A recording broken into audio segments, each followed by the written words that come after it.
نہیں ٹال سکتی تھی۔ ہاں وہ یعقوب کے دل کی خواہش تھی جو انہوں نے پوری کی تھی،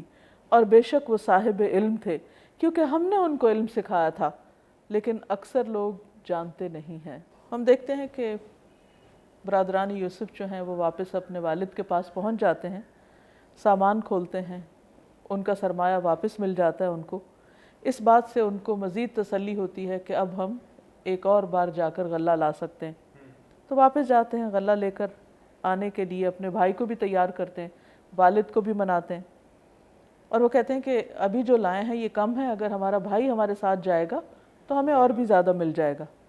لیکن یعقوب علیہ السلام کہتے ہیں کہ اچھا اب مجبوری بھی ہے، بھیجنا بھی ہے، دل کہتے نہیں ہیں مانتا جی، لیکن ان کا دل نہیں مان رہا تھا، تو انہوں نے کہا کہ اچھا تم اللہ کے نام سے عہد کرو، قسم کھاؤ کہ تم واپس لاؤ گے، مگر یہ کہ کوئی حادثہ پیش آ جائے تو وہ تو سبھی کے ساتھ ہو سکتا ہے۔ تو ان سب بھائیوں نے وعدہ کیا کہ ہم بھائی کو یعنی بنیامین کو واپس لے کر آئیں گے۔ اب جب وہ جانے لگے تو کہا اے میرے بچوں، ایک دروازے سے سب مل کے داخل نہیں ہونا، کیونکہ یہ لوگ کنعان کے رہنے والے تھے۔ اب 11 بیٹے جوان، خوبصورت، ینگ، اب اکٹھے گروپ کی شکل میں، جن کے لباس بھی مختلف تھے، مصر جیسے ملک میں داخل ہو رہے ہوں تو آبویسلی دوسروں کو شک پڑ سکتا ہے کہ یہ کہیں چور تو نہیں۔ اس زمانے میں ہوتا یہ تھا کہ شہروں کے ارد گرد بڑی بڑی دیواریں ہوتی تھیں، ان دیواروں میں دروازے لگے ہوتے تھے،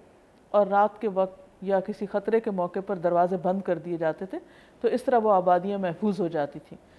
تو اس پر وہ کہتے ہیں کہ تم مختلف دروازوں سے تقسیم ہو کر اندر داخل ہونا۔ لیکن اس وجہ سے مشکل ختم نہیں ہوئی، بلکہ کیا ہوا کہ جس بات کا یعقوب علیہ السلام کو ڈر تھا وہ ہو کر رہی۔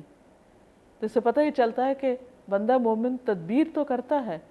لیکن ضروری نہیں کہ تدبیر تقدیر کو ٹال دے۔ اور ایک اور بات یہ پتہ چلتی ہے کہ انسان تدبیر تو کرتا ہے،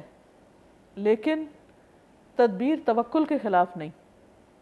توکل کا مطلب ہوتا ہے اللہ پہ بھروسہ کرنا۔ بہت سے لوگ یہ سمجھتے ہیں کہ اچھا ٹھیک ہے اللہ پہ بھروسہ کر لیا، اب کچھ کرنے کی ضرورت نہیں، کوئی محنت کرنے کی کوشش کرنے کی، تو یہ بات غلط ہے۔ انسان کو تدبیر بھی کرنی چاہیے اور اس کے ساتھ ساتھ کوشش کر کے پھر اللہ پہ بھروسہ کرنا چاہیے۔ اور پھر اللہ تعالیٰ فرماتے ہیں کہ یہ اس وجہ سے تھا کہ یعقوب علیہ السلام نے اپنے دل میں جو بات سوچی تھی وہ اس کو پورا کرنا چاہتے تھے، اس کی بنا پر وہ اپنے بچوں کو ایڈوائس دے رہے تھے، اور وہ ایسا کیوں نہ کرتے، ہم نے ان کو ایک خاص علم عطا کر رکھا تھا جس کی بنا پر وہ یہ سب کچھ کر رہے تھے۔ لیکن اکثر لوگ جانتے نہیں، وہ کیا سمجھتے ہیں کہ دنیا کا جو علم ہے یا تجربہ یہی کافی ہے، حالانکہ انسان کو